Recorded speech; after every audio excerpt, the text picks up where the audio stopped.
ఉపయోగపడదు. ఈ దినము నీవు నేను ఎలా ఉండాలంటే చెట్టు వలె ఉండాలి. హల్లెలూయా. చెట్టు వల్ల ఉపయోగం ఏంటంటే చెట్టు ఫలించి కాయలు కాసి అవి అనేక మందికి ఉపయోగపడుతూ ఉంటాయి. దేవునికి స్తోత్రం. హల్లెలూయా. ఏమండి ఇక్కడ మన ఎదురుగా జామ చెట్టు ఉంది కదా, ఈ జామ చెట్టు మనం అనుకుంటూ రాగానే అందరూ నేనే కన్ను పైకి చూస్తా ఉంటాయి ఏమైనా కాయలు ఉన్నాయేమో అంటే ఆల్రెడీ ఒకసారి ఉన్నాయి, 2 సార్లు ఉన్నాయి కాబట్టి కదా మనం 2వ సారి చూస్తున్నాం. అలాగే ప్రభు కూడా ఆయన రాకడలో వచ్చేటప్పుడు ఈ చెట్టు అనేటువంటి నీవు నేను ఫలించాలి. హల్లెలూయా. ఫలించి అభివృద్ధి పొందాలి. ఆ అభివృద్ధి పొందినటువంటి తర్వాత ప్రభు వచ్చినప్పుడు బైబిల్లో ఆయన స్వార్థ ప్రకటించి ఆయన ఆకలి మీద నుండి వస్తున్నప్పుడు ఒక చెట్టు కనపడుతుంది. ఆ చెట్టు పేరేంటి? అంజూరపు చెట్టు.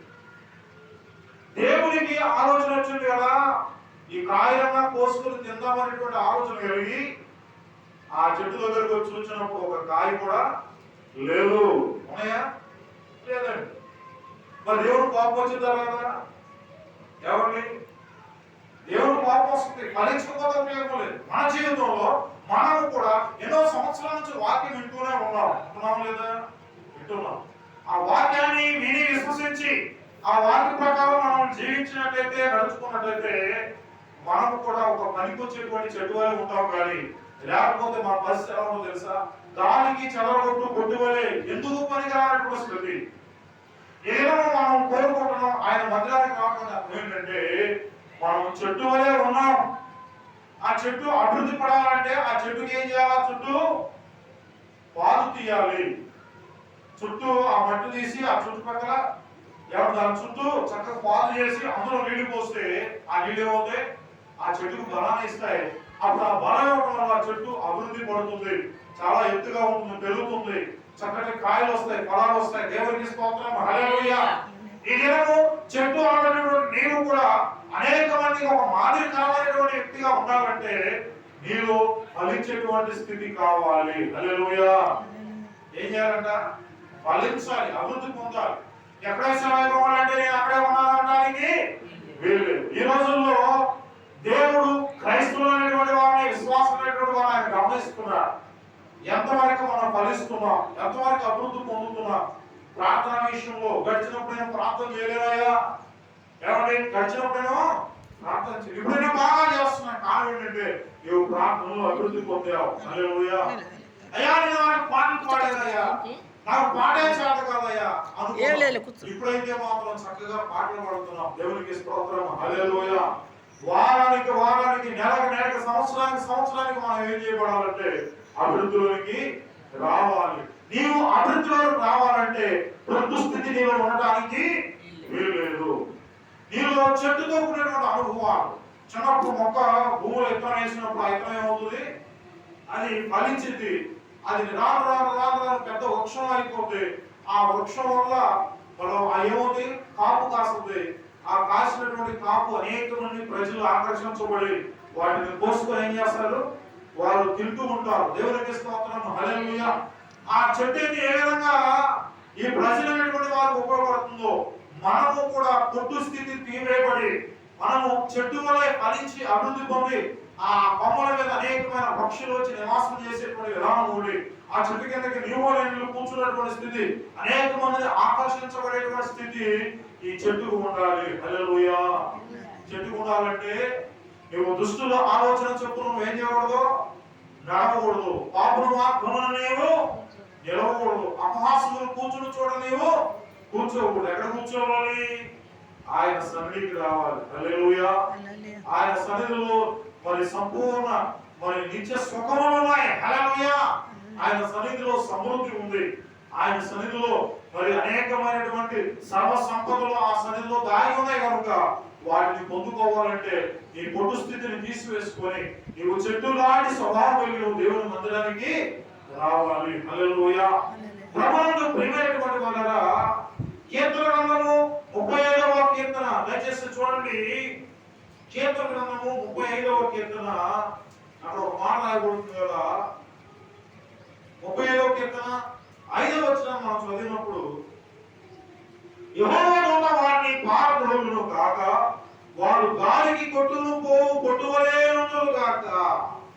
ఏమండి ఏ దూత? యెహోవా దూత ఏమండి వారిని పారద్రోలును గాక. ఎవరిని పారద్రోలేది? చెట్టు స్థితికి వెళ్ళినటువంటి వారిన, పొట్టు స్థితికి వెళ్ళినటువంటి వారిన? పొట్టు స్థితికి వెళ్ళినటువంటి వారిని దేవుని దూత ఏం చేస్తారు? పారద్రోలు. వారు ఎవరంటే దుష్టులు. ఎలా అంటే వారు దుష్టులు. దుష్టులు అలాగ గాలికి చెదరగొట్టు పొట్టువలే ఆ పొట్టు స్థితికి వెళ్ళినటువంటి వారి జీవితాలు ఎప్పుడు ఎలా ఉంటాయంటే పొట్టువలే. ఎప్పుడు ఏమవుతుందో, ఎప్పుడు ఏం జరుగుతుందో భయము, ఆందోళన, ఎవరి నెమ్మదిలేనటువంటి స్థితి, దుఃఖంతో కూడినటువంటి స్థితి, ఇవన్నీ పొట్టు లాంటి స్వభావం కలిగినటువంటి వారు దేవుడి దగ్గరికి రాదు, వారు దేవుడి సంఘంలో కూర్చోరు, వారు లేచి ఏం చేస్తారు? వెళ్ళిపోతుంటారు. దేవుడు అంటే వారికి అయిష్టము. దేవుడి గురించి చెప్తున్నప్పుడు వారి మీద ఏమవుతాయి? శ్రమ పాకినట్టుగా ఉంటుంది. కనుక ప్రభునందు ప్రియమైనటువంటి వారా చూడండి, ఎగిరిపోయే పొట్టు అంటే ఎలాంటి వారంటే వారు దుష్టులు. దుష్టులు అనగా దేవునికి వ్యతిరేకులు, దేవునికి దూరంగా ఉండేటువంటి వారు ఎప్పుడు ఎలా ఉంటారంటే వారి దూత వచ్చి వారిని తరిమి వేస్తుంది, పారిపోయేటువంటి స్థితికి వెళ్ళేటువంటి వారు. చూడండి అదే అంటుంటాడు 5వ వచనంలో, యెహోవా దూత వారిని పారద్రోలును గాక, వారు గాలికి కొట్టుకొని పోవు పొట్టువలే ఉంటారు. గాలి రాగా ఏమైపోతారు? వాడు ఎగిరిపోతూ ఉంటారు. బలం లేదు. అందుకనే ఏమండి గట్టి పలకలు ఏమైపోతాయి? గాలికి ఎగిరిపోతాయి. గాలికి ఎగిరిపోయినటువంటి స్థితి.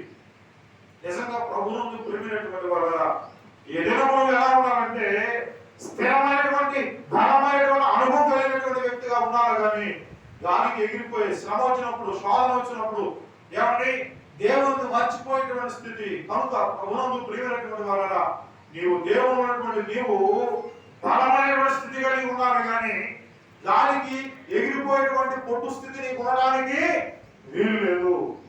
కనుక ఆ పొట్టు యొక్క స్థితిని మనం చూసినప్పుడు ఆ పొట్టు ఒకనొక సమయం ఏమవుతుందంటే అది కాల్చబడుతుంది. పెద్ద పెద్ద హోటల్లో మనం చూస్తే ఏమండి ఒక చోట వంటలు బాగా చక్కగా వండుతూ ఉంటారు. అసలు దాని రహస్యాన్ని మనం కనుక్కున్నప్పుడు అది దేంతో వండుతారంటే పొట్టు బాగా పొట్టు పోసి ఆ పొట్టు లోపల కాగా ఉంటుంది. అందులో నుంచి నువ్వు ఆ మంట వస్తున్నప్పుడు ఆ మంట ఆ సెట మీద ఏం చేస్తుంటారు? అనేక రకాలైన వంటలు చేస్తూ ఉంటారు. అంటే అర్థం ఏంటంటే ఈ పొట్టు ఎప్పటికైనా ఏం చేయబడాలా? కాల్చబడాలా. నిజంగా ఈ దినము మనము కూడా పొట్టు స్థితి కలిగి ఉంటే మనం కూడా ఒకరోజు ఏమైపోతాం? కాల్చబడతాం. అది దేవుడికి ఇష్టము కాదు. ఈ దినము నీవు అలా ఉండడం ఇష్టం లేదు. కానీ నీవు ఏమండి పనికొచ్చేటువంటి నలుగురికి పనికి రావాలి, దేవునికి పనికొచ్చేటువంటి ఆ తర్వాత అనేక మందిని ఆకర్షించేటువంటి అనేక మంది వచ్చి ఆ నీడను ఆశ్రయించేటువంటి చెట్టు వలె ఈ దినం ఉండాలని మనం చేస్తున్నా. ప్రైజ్ ది లార్డ్, హల్లెలూయా. ఎగిరిపోయేటువంటి పొట్టు ఎలా ఉంటారంటే వారు దుష్టులు. వారు ఎలా ఉంటారంటే చూడండి, యెహోవా దూత వారిని పారద్రోలును గాక, వారు గాలికి కొట్టును పోవు పొట్టు వలె ఉందురు గాక. అంటే వారికి స్థిరమైనటువంటి స్థితి వారిలో లేదు, బలమైనటువంటి స్టామినా కలిగిన అనుభవం వారిలో లేదు. ఏదేమో నువ్వు కూడా అలా ఉండడానికి వీలు లేదని ప్రభువైన యేసుక్రీస్తు నామములో మనవి చేస్తున్నాను. రెండోది ఎలా ఉంటారంటే పొట్టు స్వభావం కలిగినటువంటి వారు, ఒకడు దుష్టులైనటువంటి వారు. రెండోది చూసినప్పుడు వారు భక్తిహీనులు. వారు ఎవరంట? భక్తి లేనటువంటి వారు.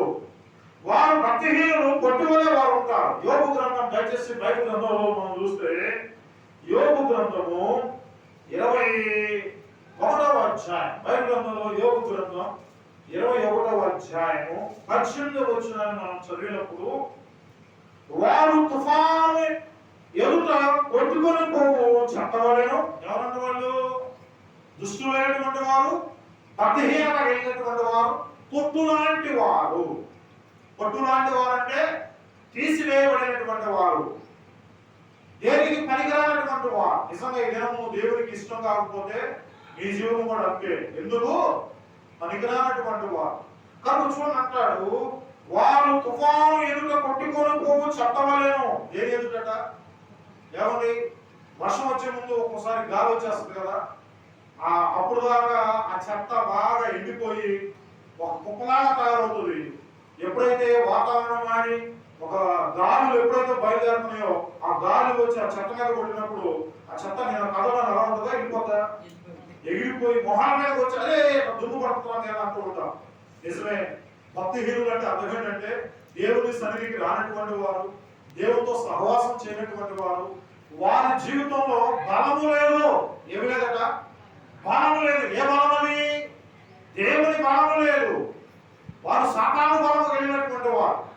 ఏమండి బైబిల్లో ఏమంటే గెరాసేనుల దేశంలో కూడా ప్రభువారు ఆ ప్రాంతంలోకి ఎప్పుడైతే అడుగు పెడుతున్నారో అక్కడ ఉన్నటువంటి గెరాసేనుల దేశంలో ఎవరు దురాత్మలు పట్టినటువంటి ఒక మనుషుడు, ఎవరి శానా పట్టినటువంటి వాడు వచ్చి దావీదు కుమారుడా మమ్మల్ని విడిచిపెట్టి వెళ్ళి ఎడవగా పందులో పడిపోయి చచ్చిపోతాం వదిలిపెట్టమన్నప్పుడు దేవుడు వెంటనే ఎప్పుడైతే ఆజ్ఞ ఇచ్చాడో వెళ్ళి ఏమైపోయి అంటే దేవుడు బలవంతుడు. దేవుడికి స్తోత్రం, హల్లెలూయా. ఆయన ఎదుట ఏ ఆయుధము వర్ధిల్లదు. ఆయన ఎదుట నీ ముగ్గు గెంతులు సాగు. ప్రభువును ప్రేమించినటువంటి వాళ్ళ చూడండి, వారు తుఫాను ఎదుట కొట్టుకుపోను, ప్రభు చెత్తవలను గాలి ఎగరగొట్టు కొట్టవలను ఉన్నట్లు ఆయన కోపపడి వారి వేదనలు నియమించుట అరుదు కదా. ప్రభువును ప్రేమించినటువంటి వారు కదా. చూడండి, ఆయన కోపపడి, నిజంగా దేవుని కోపం ఎవరి మీద ఉంటుందంటే పొట్టు మీదే ఉంటుంది. కనుక ఆ స్థితి ఈ దినము నీవు కలిగి ఉండకూడదని ప్రభు అయిన యేసుక్రీస్తు నామములో మనవి చేస్తున్నాం. పొట్టులా ఎవరైతే ఉంటారట, నువ్వు పొట్టువా చెట్టు అంటే మీరు ఏమన్నారు? చెట్టువే. హల్లెలూయా. పొట్టు స్థితి ఎలాంటిదట? వారు ఎలా ఉంటారు? దుష్టులు, దుష్టత్వం కలిగినటువంటి వారు, సాతాను స్వభావం కలిగినటువంటి వారు, క్రూర స్వభావం కలిగినటువంటి వారు, భక్తిహీనులు అనగా దేవుని తో సహవాసం లేనటువంటి వారు, దేవునికి దూరంగా ఉన్నటువంటి వారు. దేవుడు అంటే తెలుసు కానీ వారు నటించేటువంటి అనుభవం కలిగినటువంటి వారు, ప్రభువునందు ప్రియమైనటువంటి వారుగా. చూడండి, భక్తిహీనులు ఎలా ఉంటారంటే వారు కూడా పొట్టువలే ఉంటారు. ఒకనొక రోజు ఆ గాలి అనబడినటువంటి ఎప్పుడైతే వస్తుందో ఆ గాలికి వారు కూడా ఏమైపోతారు? ఎగిరిపోతారు. ఎక్కడ పడతారో వారికే తెలియదు. ఎక్కడ పడతారంటే ఎక్కడ పడతారు? ఎగిరెళ్ళి ఆ మనుషు ఉన్నటువంటి అగ్నిగుండంలో పడిపోతారు. అగ్ని ఆరదు, పురుగు సాగు. ప్రభువునందు ప్రియమైనటువంటి వాళ్ళ ఈ ఉదయకాల సమయంలో దేవుడు నీతో మాట్లాడుతున్నావు. నీవే స్థితి కలిగి ఉన్నావు? నీవు ఎలాంటి అనుభవాలు ఈ దినం కలిగి ఉన్నావు? దేవుని దగ్గరికి వచ్చి దేవుళ్ళ నుండి మరి బయటికి వెళ్ళాక వర్గ సంబంధమైనటువంటి వాటి వైపు చూస్తున్నావా? అలా చూస్తే దేవుడు నేను మెచ్చుకునేటువంటి వాడు కాదు. ఈ స్థితి అప్పుడు పొట్టు లాంటి స్థితి. కనుక అలాంటి స్థితి ఇదేమో మనం ఉండనే ఉండకూడదు. మరొక మాటను చూసినప్పుడు యెషయా గ్రంథం 17వ అధ్యాయం బైబిల్ గ్రంథంలో మనం చూసినప్పుడు మూడవ అనుభవం ఏంటంటే యెషయా గ్రంథం 17వ అధ్యాయం, యెషయా 17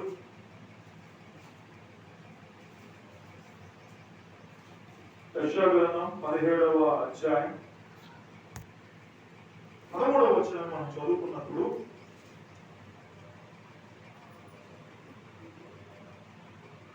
జనసమూహం ఆ జనములు 17వ 17వ అధ్యాయం 13వ వచనం జనముల విస్తార జనముల ఘోషవలే ఘోషించును, ఆయన వారిని గెలించును. చూడండి, ఈ పొట్టులా స్థితి కలిగినటువంటి వారు ఎలా ఉన్నారంటే దేవుని మార్చేటువంటి వారు. నేను చెప్పాను కదా, పొట్టు లాంటి వారు ఎవరని చెప్పాను అమ్మా? వారి స్వభావాలు ఎలాంటివి? ఒకటి దుష్టులు పొట్టు వలె ఎగిరిపోతారు. దుష్ట స్వభావం ఒకటి. అంటే పొట్టు లాంటి వారు ఎవరైతే ఒకటి దుష్ట స్వభావం కలిగిన వారు. రెండోది భక్తిహీనులు. మూడవది చూసినప్పుడు వారు ఎలాంటి వారు అంటే దేవుని మరచేటువంటి వారు. ఎలాంటి వారంట? పాస్టర్ గారి దగ్గర కోపం వస్తే ఎవరు మర్చిపోతారు? పాస్టర్ గారి కోసం వస్తున్నాం నువ్వు చర్చికి. ఎవరి కోసం వస్తున్నాం? దేవుడి కోసం, పాస్టర్ గారి కోసం? చెప్పండి. దేవుడి కోసం. లేదు, నేను పాస్టర్ గారి కోసం వస్తాను. పాస్టర్ గారి కోసం వస్తే పాస్టర్ గారు ఆవులు వేసుకుంటాడా? లేదండి. పాస్టర్ గారు చూసి ఎవరు చర్చికి వెళ్ళగాడు. ఎవరు చూసి వెళ్ళాలి? దేవుడి వైపు చూసి వెళ్ళాలి. ఆయనలోనే సమృద్ధి ఉంది. పాస్టర్ గారి ద్వారా ఏమీ లేదు. ఆయన సమయాన్ని నడిపించి వాక్యం అందించేటువంటి వాడు మీకోసం ప్రార్థన చేసేవాడే కానీ కార్యాలు చేయవాడు ఎవరైనా దేవుడు. దేవునికి స్తోత్రం. హల్లెలూయా. చూడండి, దేవుడు మార్చేటువంటి ప్రజల జీవితాలు ఎలా ఉంటాయంటే, ఇక రాస్తున్నాడు కదా, జనములు విస్తార జలముల ఘోష వలె ఘోషించును. మీరు సముద్రం దగ్గరికి వెళ్ళండి. వెళ్ళారు సముద్రం దగ్గరికి? వెళ్ళారా?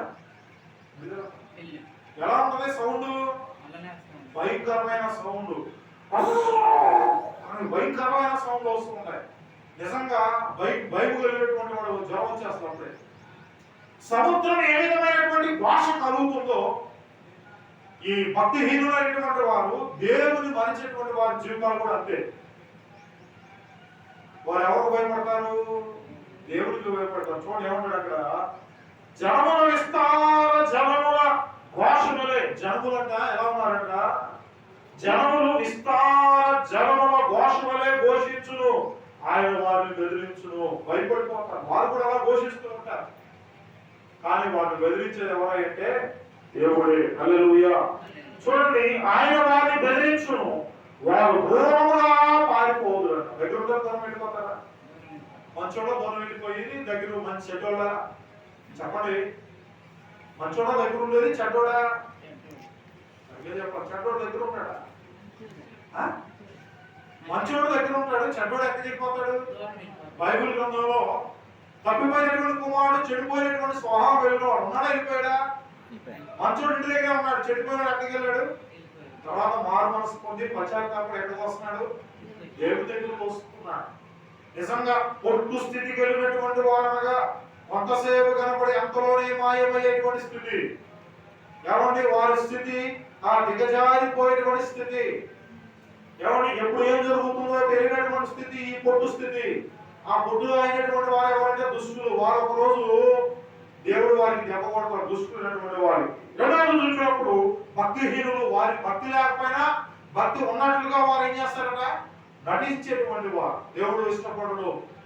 వేసులైనా క్షమిస్తాను కానీ వేషధారణ క్షమించే దేవుడు కాదు. మూడోది చూసినట్లయితే దేవుని మనసువారు, వారిని దేవుడు ఏం చేస్తాడంటే తరుముతూ ఉంటాడు. చూడండి ఏమంటాడు అక్కడ, కొండ మీద పొట్టు గాలి ఎగిరిపోనట్లు. ఎట్లు చెత్త?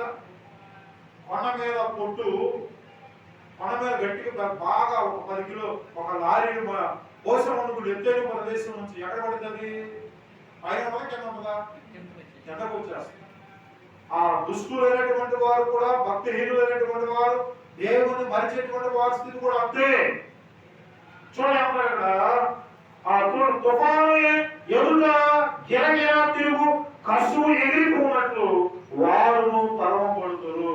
తుఫాను వచ్చినప్పుడు చూడండి, ఇలా ఇలా వెళ్ళిపోతారు. చూసేప్పుడు గాలి, దాని చుట్టూ ఏమి తిరుగుతూ ఉంటాయి? సుడిగాలి, చట్టా శవాలు మాపు తిరుగుతూ ఉంటాయి. ఈ దుష్టులు కూడా అంతే.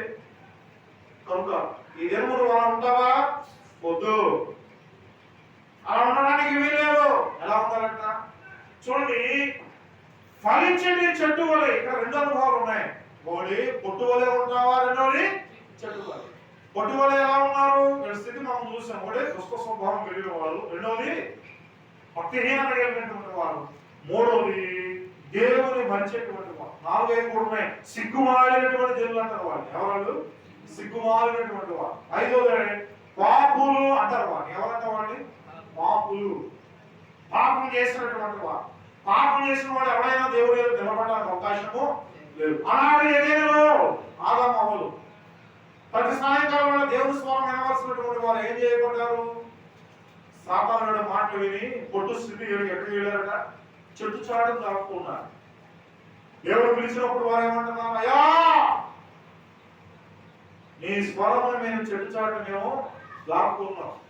మాలో బలము లేదు, మాలో ధైర్యం లేదు, మా స్థితి సిగ్గుమాలిన స్థితి. అయ్యా చూడండి ఎంత భయంకరమైనటువంటి స్థితి. కొంత ఏ దినము నువ్వు తప్పు చేసినట్లయితే, పాపం చేసినట్లయితే నీవు కూడా దేవుడు ఎదురు ఏం చేయబడాలా? దాక్కునేటువంటి స్థితి. కాబట్టి నువ్వు చెట్టుగా ఉండకూడదు, ఆ పొద్దులాగా ఉండకూడదు. ఎలా ఉండాలి? చెట్టు స్థితి కలిగి ఉండాలి.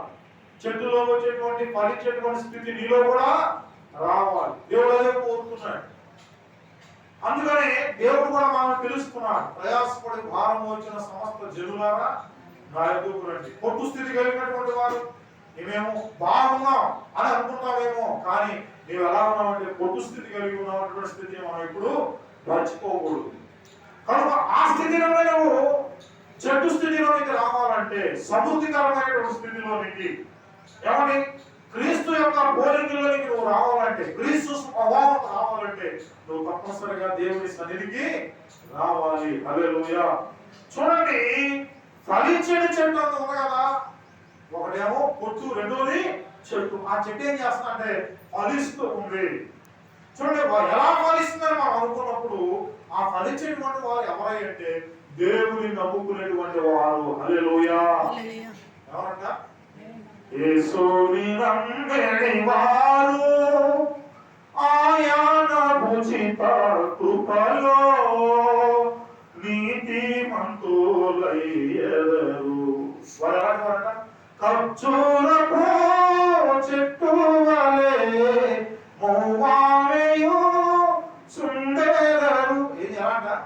ఖర్జూరపు చెట్టు, సమృద్ధి కలిగినటువంటి వారిగా చెట్టు వలె ఉన్నటువంటి వారి స్థితి. ఒకటి ఏంటంటే వాడు ఏం చేస్తారంటే యెహోవానే నమ్ముకుంటారు, కానీ ఏంటంటే సమస్తము ఆయనలోనే ఉన్నది. పొట్టులో ఏమీ లేదు, చెట్టు నరికి వారిలో ఏమీ లేదు, ఆ నరికినటువంటి దానిలోంచి వచ్చేటువంటి పొట్టులో ఏమీ లేదు. ఆ చెట్టు నరికిన దాని వల్ల ఉపయోగం ఉంది, కానీ ఆ నరికినటువంటి దానిని కోయిసినటువంటి దానిలోంచి వచ్చినటువంటి ఒక పొట్ట, అలాంటి స్థితిని ఉండడానికి వీలు లేదు. ఎలా ఉండాలంట? యెహోవాను వారు నమ్ముకుంటారు. ఎవరు నమ్ముకుంటారు? దేవుడే వారికి ఆశ్రయము. మేము యెహోవాను నమ్ముకున్నాం కనుక మేము ఈ స్థితిలో ఉన్నాం, అందులో బట్టి మేము దేవునికి కృతజ్ఞతాస్తుతులు చెల్లిస్తున్నాం. హల్లెలూయా. ఒకటి ఫలించేటువంటి చెట్టు ఎవరు ఎలా ఉంటారంటే, ఒకటి ప్రభువును నమ్ముకొని సమృద్ధిగా ఉంటారు. రెండవ చూసినట్లయితే వారు నీతిమంతులుగా జీవిస్తారు. హల్లెలూయా. ఎలా జీవిస్తారట? ఇప్పుడు పొట్టులాంటిగా ఉంటే నీతిమంతులుగా జీవిస్తారా? లేదు. కానీ ఏంటంటే ఆ పొట్టు దేనికి పనికిరాదు కనుక, అలాంటి స్థితి కలిగి ఉంటే నీవు కూడా పనికిరావు కనుక, నీవు దేవుడికి ఇష్టడుగా ఉండాలంటే నీవు చెట్టు వలె ఫలిస్తూ ఉండాలి. హల్లెలూయా. అభివృద్ధి చెందుతూ ఉండాలి. గతంలో నీకు రక్షణ లేదు, మరి ఈ సంవత్సరం ఏం చేయాలంటే రక్షణ పొందాలి. ప్రభువా నాకు బాప్తిస్మం అయ్యా, నేను సిద్ధపడుతున్నానయ్యా, నేను రక్షణ పొందాలయ్యా, మారు మనసు పొందాలి. ఇంతకాలం నేను పొట్టుగా ఉన్నానయ్యా, నా స్థితి వద్దు, ఒకవేళ నేను మరణిస్తే నాకు నరకమేనయ్యా, నీ రాజ్యం నాకు లేదు ప్రభువా. అయ్యా నాయన, నేను చెట్టు వలె నేను జీవిస్తా, అనేక మందికి మాదిరికరంగా ఉంటా, ఫలిస్తాను, కాయలు గాయిస్తాను ప్రభువా. అవి నీకు మరి ఒకనొక సమయంలో నీవు ఆకలిగా ఉన్నప్పుడు నేను వాటిని ఇచ్చి నీ యొక్క ఆకలిని తీరుస్తాను ప్రభువా అని మనం ఏం చేయాలంటే దేవుడి చేత సమర్పించబడాలి. హల్లెలూయా. తర్వాత చూసినట్లయితే చూడండి, అసలు నిజంగా ఆ చెట్టును ఎదిగించేవాడు ఎవరై అంటే దేవుడే. ఆ చెట్టు ఎలా ఉందంట? ఒకటి ఆ యెహోవాను నమ్ముకుంటారు, ఒకటి. రెండోది ఏంటంటే నీతిమంతులుగా జీవిస్తారు. మూడవది చెట్టు ఎదిగించువాడు దేవుడే. ఆ చెట్టుకి కావాల్సిన భద్రత ఇచ్చినవాడు ఎవరైట? దేవుడే. మరి ఎవరిస్తారట? ఆ కాపుదల అనుగ్రహించేవాడు దేవుడే. ఇది నేను కాపాడేవాడు కురుగడు నిద్రపోడు. ఆయన కాపాడుతున్నా. ఒక చెట్టు ఏ విధంగా అభివృద్ధిలోకి వస్తుందో అలాగే నీవు, నీ కుటుంబం, నీ పిల్లలు, రామ తరాలు అన్ని ఆశ్రయించుకోవాలంటే నీవు దేవుడు నమ్ముకోవాలి. రెండో నీతిమంతులుగా జీవించాలి. నీతిమంతుల గృహంలో ఎప్పుడు ఏముంటాయి కదా, రక్షణతో కూడినటువంటి సునాదాలు వెలిగించబడతాయి. మన కుటుంబంలో ప్రతిరోజు దేవునితో కూడినటువంటి సునాదాలు వెలిగించబడాలి.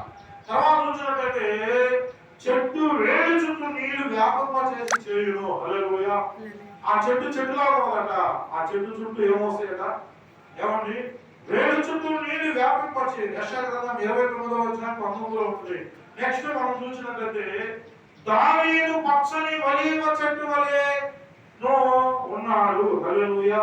బైబిల్లో ఒక మాట రాయబడుతుంది కదా, కీర్తన గ్రంథం 52వ కీర్తన చూడండి. బైబిల్ గ్రంథంలో కీర్తన గ్రంథం 52వ కీర్తన 8వ వచనాన్ని మనం చదువుకుందాం. కీర్తన గ్రంథం 52 8వ వచనాన్ని మనం చదువుకుందాం. చూడండి.